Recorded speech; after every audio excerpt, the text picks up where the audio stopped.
Okay, first and foremost, the first thing you want to do when you're branding your e-commerce site is to, oops. Hey guys, my name is Justin. I'm the Wandering Hermit. I'm your brand strategist and designer, helping coaches and entrepreneurs to stand out in the social media space. In today's video, we're going to talk about how to brand your e-commerce business for success. So let's get started. So the first step in branding your e-commerce for success is actually to attach a core idea to the business itself. So for an example, think of Nike and Tom shoes. These are both different brands and they represent different ideas. So for Nike, it's all about athletics, victory, athletic prowess. And for Tom's, it's more about sustainability, giving back to the community, and altruism. Right? This is important because once you've attached a core idea to the product or to your business, it allows you to create content besides the product. I mean, who would want to know more about how shoes are made, right? Maybe it's behind the scenes, but after that content has been published, what else can you produce, right? So having a core idea is very important for the business because it allows you to traverse different avenues of content that you can share online and through social. An example of this is Nike talks about how to prepare for your next match or how to prepare for your marathon, how to have that winner mindset. Nike can actually publish these kinds of content, but because they attach a core idea to their brand. Now, as your business, what is your core idea? Before I even forget, if you want psychological techniques to use in social media and how to brand your business in social media, you really need to check out my ebook. It's the 8 Secrets of Branding in Social Media. Learn social media and succeed in your business, 30 pages or less. You can download it on the link down in this description below. The second step is to collect stories. Previous video, a brand story that sells, people retain more information through type of storytelling. Because storytelling allows the brain to function differently. So I have a client who is actually, creating waist trainers for women.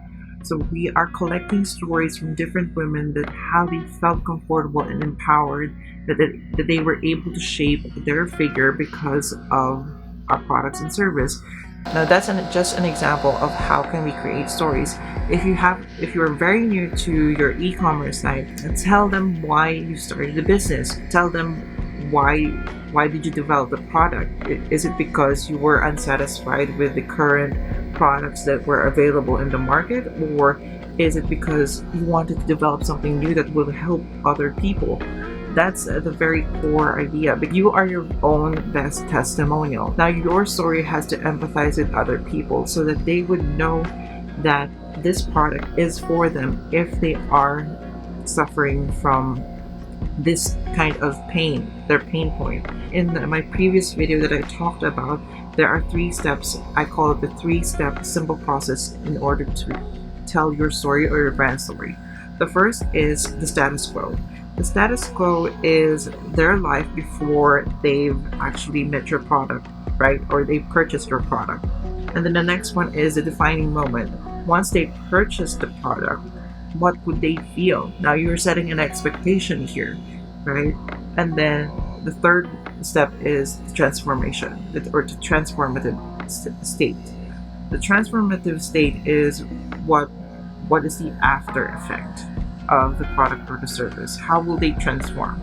So the defining moment and the transformative state, you have to really define it for them. So yeah, those are the 3 steps on how to create a brand story. The more detailed it is, the more invested your customers will be. It's a bonus tip for you. If you don't have a brand story yet, or a product story, or even a testimonial, you can just document everything that is behind the scenes, how you created the product, why did you create it, or the everyday cycle of the product itself. How do you use it, right? I'm a very big fan of documentation of what Gary Vee is teaching. So I think that is the very best way to promote or market your products. The third step that I have for you today is to list down the benefits and the features. Now, people buy on an emotional level. Now, sometimes it's really about the features. And if you want to charge more for your products, you want to really list down what are the benefits of it. Now, if you have a lipstick, what is the benefit of the lipstick? To attract more ideal men, or is it to empower yourself to take control of your figure or to take control over your beauty? You don't have to be subjective to genetics, right? You can market that product based on the benefits, not the features. The features can have, this lipstick has an extraordinary smell, and okay, that's the feature, but what's the benefit of it? It will be the signature taste of your kiss, something like that. You have to market the benefit, the emotional part of the product, so that people will have an attachment to the brand. For example, the ebook has only 30 pages. What's the benefit of that feature? Well, you can say that it's an intense program, or it's an intense book that is just compact of all the essential information that is needed to do social media or cooking or nutrition, whatever book it is. You can frame it as a benefit, right? You can sit down on one sitting. It's easy, quick, and simple. That's another benefit. The fourth tip that I have for you today for your brand to become successful is list down the objections, create a benefit for it. Now, an example of this is a car. Maybe a car is noisy and it's big. A benefit of that objection is this is why the car gets noticed more, because of its noise and it's because of its bigness. Another example of this is if you have a course that's a little bit woo-woo, a little bit spiritual, an alternative experience of life because of this program. It's not the traditional program where you are from point A to point B without any emotional development. Maybe it would be a fun experience, a different experience for them in experiencing life, experiencing emotion, experiencing an alternative direction. Now, of course, not all objections can have their own benefits. Now, you just have to deal with them and address them. Now, if product is a little bit expensive, then you have to address it. Now, is there other payment options out there? Is there an installment plan? Now, if there's no installment plan and you didn't convert or close the customer, then that's okay. Maybe they're not your ideal client, or maybe you haven't really communicated enough of the value, enough of those benefits in order for your customers to see the value, not the cost or the price. So the fifth tip that you want to implement for your e-commerce brand to be successful is the after effect. We've discussed the transformative state back in tip number 2, but you want to really emphasize it. You want to have more details. Clarity is key. The more information about what they'll become after using your product, the more detailed it is that you're going to tell them what are they going to be transformed into after using your product, the more they are willing to buy. People don't like the unknown. We don't like something that we're going to buy and then we don't know what's it going to do.